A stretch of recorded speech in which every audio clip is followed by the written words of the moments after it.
think he was talking about, was he talking about his office? He was talking about his office in the radio station. But you were trying to lobby for carpenters, but there's no place there. You'd have a little bitty table maybe if The you corner wanted. where I can have meetings at.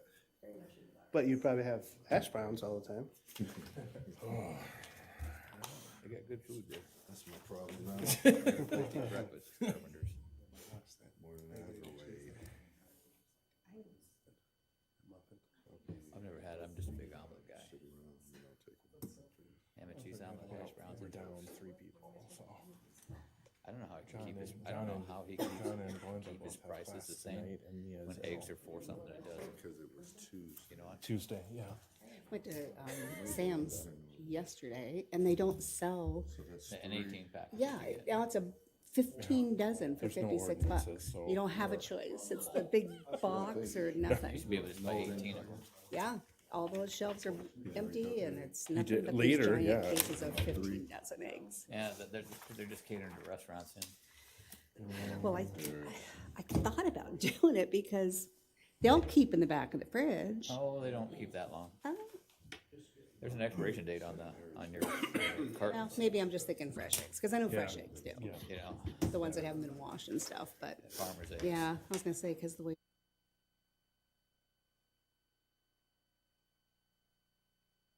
Evening, everyone. Good afternoon. Welcome to our city council meeting. Madam Deputy Clerk, could you read the roll? Mr. Bozen? Here. Mr. Nichols? Here. Mr. Simon? Here, Mr. Foyce? Here, may I make a motion to approve the agenda as proposed, as well as the approval of the minutes of the January 6, 2025 work session as proposed? second. The motion has been made with the second. All in favor? Aye. Opposed? All right, we have a agenda for our work session, and first is up is a discussion of the 2024 audit by Ms. Bridget Wood. Bridget Wood, City Finance Director. I'm just going to introduce Dustin. He's with Bergen KDV, who did our audit, so he'll go over the slides in regards to how it turned out. Appreciate you.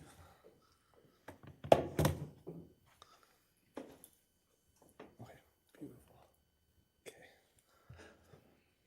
Okay. Dustin Opatz, Senior Audit Manager with Bergen KDV. This is our second year working with the city, so super stoked to be back here in front of you all again.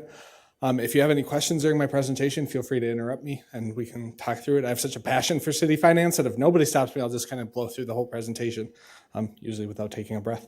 Real quick, is this available, this presentation, so I can look at it on my iPad, or is it just on the screen? I mean, I'll do that. If I just was curious if I just didn't see it. Can you send it to all the It's council? not, it's not on there. I'm fine watching the Okay. screen. Send it to Perfect. I just wanted to make sure I wasn't missing something. Oh, nope, you're totally fine. All of the charts and graphs and everything are in one of the attachments that was forwarded, the communication letter. If that is easier. But yeah, Okay. all the charts Sorry, and graphs. Oh, didn't mean no, to you're totally interrupt. fine. So the first thing I wanted to talk about is the different reports that we issue. So the first one being our independent auditor's report. It's essentially what you pay us for, to come in, test, examine, issue an opinion on the city's financial statements.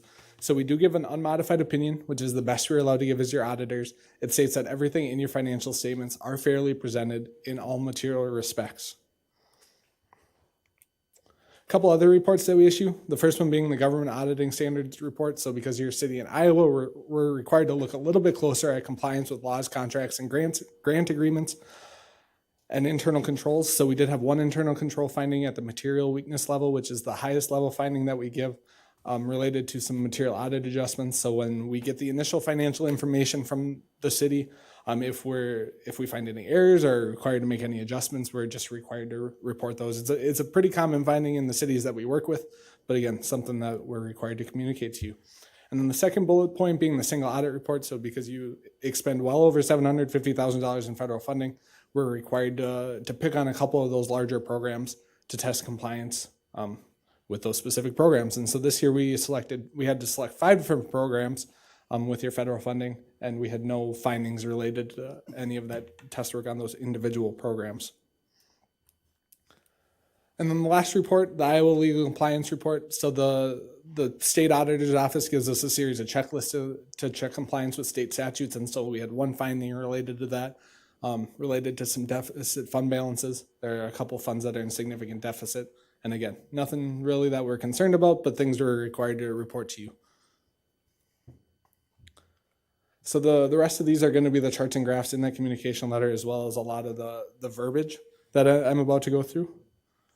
So the first one we're going to look at is the general fund, starting with the fund balance. So total general fund balance did increase 15% to an ending balance of 41.5 million.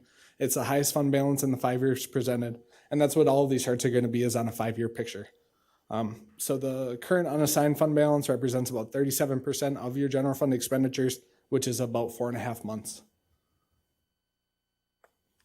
Next couple of slides are going to look at your revenues. So we start with the year-over-year allocation by percentage, by source. And so pretty consistent year-over-year. Intergovernmental revenue did increase slightly, related to you spent more of your ARPA dollars and recognized more of those in FY24 than you did in FY23. So that percentage went up slightly, but otherwise pretty consistent. Mayor? Quick question. When you said we got about 4 or 4.5 months general fund balance, Yep. what is the recommended amount that most cities should have? Sure. Every city kind of takes a different approach. So you have quite a few things running through your general fund. You have your self-insured health insurance, and then your ambulance.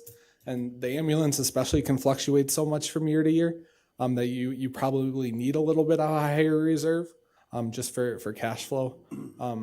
I would say 20 to 35% is typically what I see as kind of a sweet spot, if you will. But having higher or lower than that is each city's preference. So 4 months. Right. Okay, thank you. Yeah, absolutely. So on the revenue side, your intergovernmental revenue increased 1.5 million, related to spending more of those ARPA dollars in FY24. Your use of money and property increased about $1 million, related to better market conditions. Miscellaneous revenues increased 3.3 million, related to some increased speed camera revenue. And then your charges for services decreased 3.5 million, related to fewer ambulance charges for service. On the expenditure side, again, same exact information, year-over-year picture. Your general government expenditures increased 4% year-over-year, related to increased claims for self-insurance. And then again, on a 5-year picture, overall expenditures increased 6.4 million. General government increased 3.6 million, related to those increased self-insurance claims. And then public safety increased 2.5 million, related to increased salaries and benefits. The next couple of slides are going to go over your 2 enterprise funds. So enterprise funds are different in the fact that they're expected to be self-sufficient. In theory, the amounts that you charge your customers should be enough to maintain the operations of the fund, as well as cover their capital and debt costs. So the first, looking at the sewer fund, you get a few pieces of information in here. So the orange bar or brownish bar in the middle is the income loss. That includes everything, including depreciation. And then we'll say tannish, brownish bar next to it is income without depreciation. So we give you both because depreciation is non-cash. It's nothing that you'll ever have to write a check for, but it does represent your capital replacement costs. So whenever you have to replace a sewer line or build a wastewater treatment plant, in theory, if you've been covering depreciation for the entire life of one of those assets, hopefully that cash is sitting in the bank and you won't have to borrow, or at least borrow as much, because obviously costs go up. But so overall revenues increased about $1 million, related to increased usage. Expenses increased 1.6 million, related to increased sewer repairs. The very bottom number is unrestricted net position, and that